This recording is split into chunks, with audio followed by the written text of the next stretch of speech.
Hi guys, welcome back to my channel. Today I'm going to show you how you can share your Instagram story as your Facebook story. It's very easy. All you have to do now is open your story that you recently create, and you can tap three dots at the bottom of your screen, and you can go to story settings. Here you can scroll down,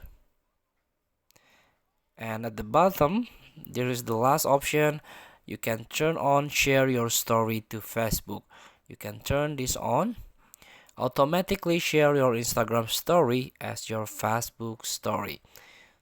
So you can turn this on, and of course in the sharing option you can allow others to share your story.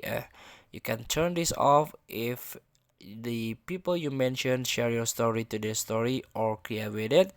You don't want them to share it.